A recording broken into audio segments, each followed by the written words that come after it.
Always কি যেন সমস্যা। তো আজকে আমরা গরুর ভুড়ি রান্না করতে চলেছি।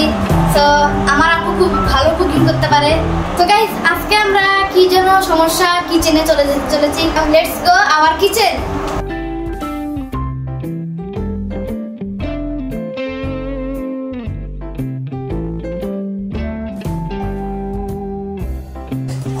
প্রথমে বটগুলোকে অর্থাৎ গরুর ভুড়িগুলোকে ভালোভাবে কষলে ভাবে ধুয়ে নিতে হবে। এই যে ময়লা পানি বের হচ্ছে। বট আসলে রান্না করার যে প্রসেসিংটা অনেক বেশি কষ্টের। তো আমি একটা ভিডিও আশা করি বানাবো আগামী কোরবানি ঈদের আগে, যাতে আপনারা কীভাবে সহজে বট প্রসেসিং করতে পারেন সেটা নিয়ে। এভাবে আপনারা কষলে এই বটগুলোকে ধুয়ে পরিষ্কার করবেন ভালো মতো। 2-3 বার করে ধুবেন আপনারা, 2-3 বার ধুয়ে পরিষ্কার করবেন। আমার আগে থেকেই অনেক পরিষ্কার ছিল, এই জন্য আমার অত বসে বলতে হচ্ছে না। আপনারা যদি বাজার থেকে ইনস্ট্যান্ট কিনে নিয়ে আসেন সেক্ষেত্রে হয়তো আপনাদের একটু বেশি ধুতে হতে পারে।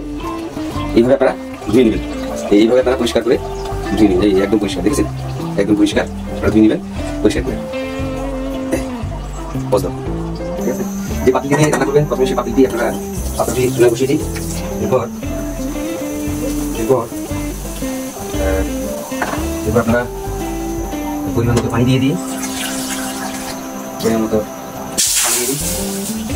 পানি দেওয়ার পর আপনারা বটগুলোকে আপনারা সেই পানিতে দিয়ে দিন। ঠিক আছে, সেটা ধরো এই পানিতে আপনারা বটগুলো দিয়ে দিবেন। গরুর ভুড়ি, সরি অনেকে এটাকে বট বলে থাকে, আমরা গরুর ভুড়ি বলে থাকি অনেকে। এরপর আপনারা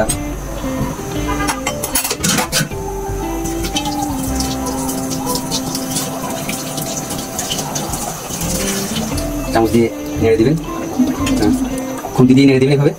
এরপর আপনারা আস্তে আস্তে এক এক করে মশলাগুলো দিয়ে দেবেন। যেমন এই যে এখানে আছে আপনার পেঁয়াজ, এরপরে আছে আপনার গরম মশলা পরিমাণ মতো। আমরা প্রথমে গরম মশলাগুলো দিয়ে দিলাম, এরপরে অল্প একটু পেঁয়াজ দিয়ে দিলাম।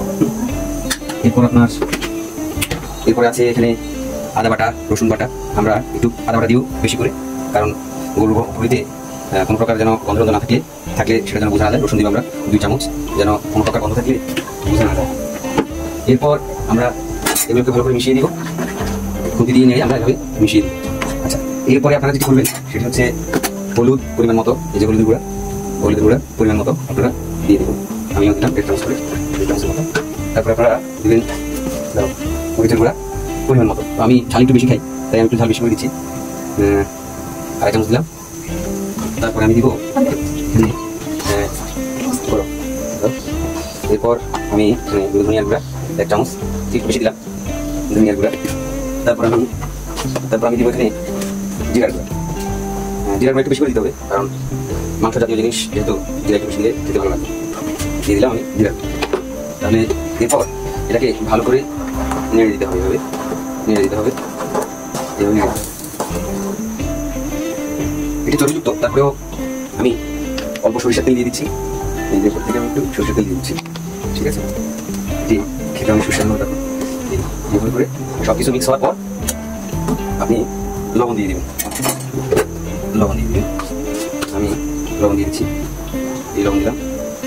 প্রথমে একটু লবণ কম দিচ্ছি, পরবর্তীতে লাগে আমি আরও লবণ দিতে পারবো। আমি সাথে একটি টমেটো দিয়ে দিচ্ছি। এটি ডিপ ফ্রিজ থেকে বের করা টমেটো।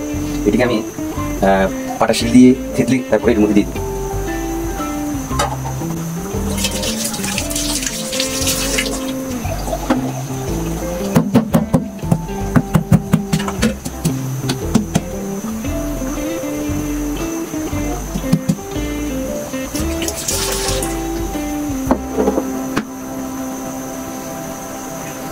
থেতলে গুঁড়ো গুঁড়ো করার পর এই অবস্থা আমি এটাকে উপরে দিয়ে দিলাম। তারপর বাকি অংশগুলো দিয়ে দিলাম।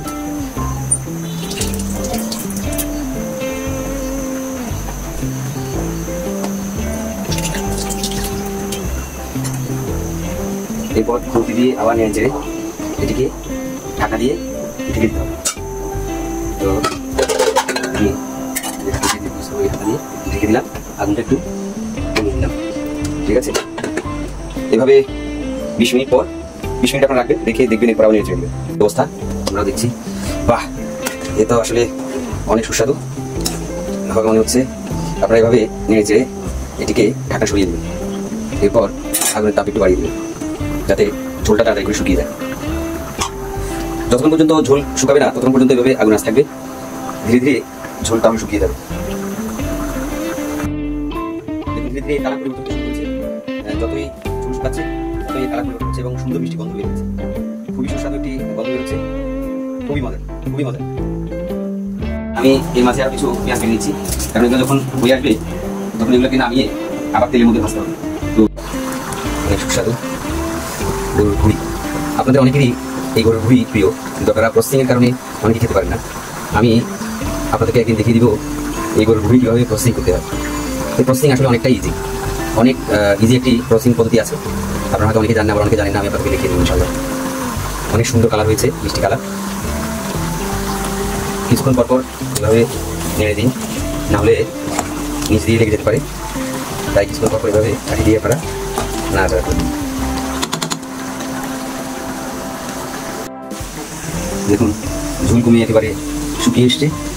আর হালকা একটু জালগুলি আমরা এগুলোকে নামিয়ে অন্য প্রসেসিংয়ে চলে দেবো। দেখুন ঝোল প্রায় শুকিয়ে এসেছে। আর অল্প সামান্য ঝোল কমলেই আমরা এটিকে নামিয়ে অন্য প্রসেসিংয়ে চলে দেবো। ঝোলের পরিমাণ যখন এরকম হয়ে যাবে তখন আপনারা এটিকে চুলা থেকে নামিয়ে নেবেন। ঠিক আছে? এরপর যে কড়াইটিতে ভাজবেন সেটিকে আপনারা চুলার উপরে বসিয়ে দেবেন। এরপর পরিমাণ মতো তেল দিবেন। দিলে আপনারা তেলের এই পেঁয়াজগুলো যখন লাল হয়ে যাবে তখন আপনারা এর মধ্যে দিয়ে দিলে দিলে এইভাবে নাড়াচাড়া করতে এইগুলো সময় লাল হয়ে যাবে। একবার লাল হয়ে যাবে তখন আমরা এগুলো নামিয়ে দেবো। এখন দেখতে পাচ্ছেন এই মতো তোমার ঝোল নিয়ে সব ঝোল শুকিয়ে গেছে।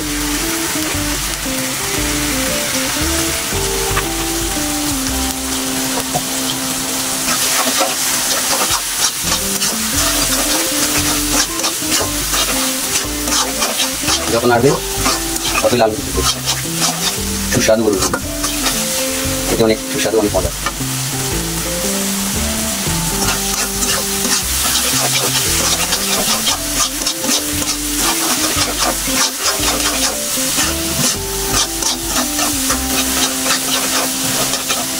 এই গরুর ভুঁড়ি খেতে আমি খুব পছন্দ করি।